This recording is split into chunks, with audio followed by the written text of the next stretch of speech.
அதனால் 7:30 சனி இந்த தடவை நமக்கு வந்துருச்சேன்னு பயப்படாதீங்க, நடந்துட்டு இருக்கவங்களும் பயப்படாதீங்க. யாராக இருந்தாலும் திருக்கொள்ளிக்காட்டில் இருக்க பொங்கு சனீஸ்வரர் கோயிலுக்கு போயிட்டு எள் தீபம் ஏற்றிட்டு வாங்க, நிச்சயமாக நல்லது நடக்கும். இந்த கோயிலோட ஸ்தல வரலாறு என்ன அப்படின்னு பார்ப்போம். ஒரு கதை, என்ன கதைன்னா, சனீஸ்வரன் எல்லாருமே திட்டுறாங்க. அப்போ சனீஸ்வரன் சொல்கிறாரு, முனிவர்கள், தேவர்கள், மனிதர்கள் எல்லாருமே 7 சனி நடந்தால் பயப்படுறாங்க, சனினாலே கும்பிட பயப்படுறாங்க, தள்ளி போகிறாங்க. அப்போ அவருக்கு ரொம்ப வருத்தமாக இருக்குது. என்னை போய் இப்படி எல்லாரும் ஒதுக்குறாங்களே, பயப்படுறாங்களே, அவங்கவுங்க செய்த பாவ புண்ணியங்கள் பலனாக தானே நான் தரேன்.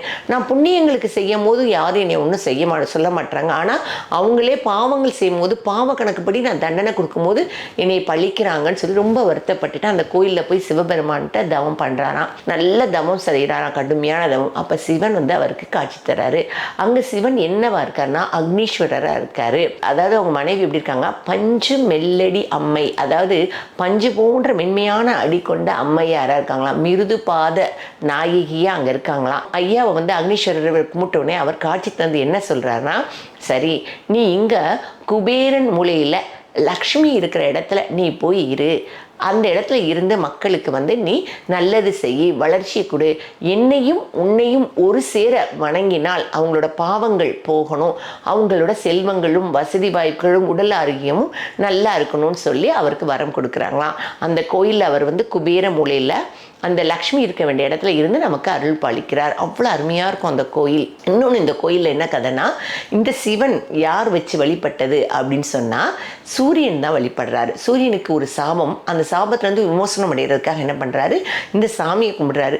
சூரியன் கும்பிட்டதுனால இந்த சாமிக்கு அக்னீஸ்வரர் அப்படின்னு பேர்.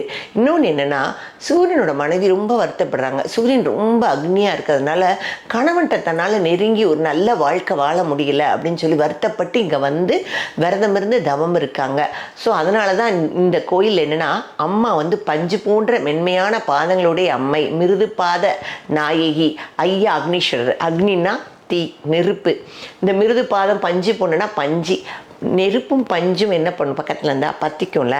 இதோட என்ன கான்செப்ட்னா, இந்த கோயில் எதுக்கு ரொம்ப ரொம்ப முக்கியம், அதாவது பொங்கு சனி அது ஒரு தனிக்கதை.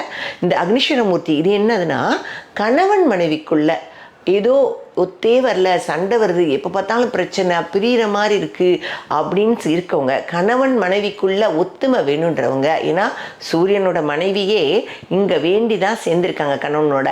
அப்படிங்கிறப்ப கணவன் மனைவிக்குள்ளே பிரச்சனை இருக்கவங்க இந்த கோயிலில் வேண்டிக்கிட்டால் நிச்சயமாக அவங்களுக்குள்ள ஒத்துமை வருமா, நல்லா வாழ்வாங்களாம், சேர்ந்து குழந்தையெல்லாம் பெற்றுக்கிட்டு நீடூழி வாழ்வாங்க அப்படின்னு சொல்கிறாங்க.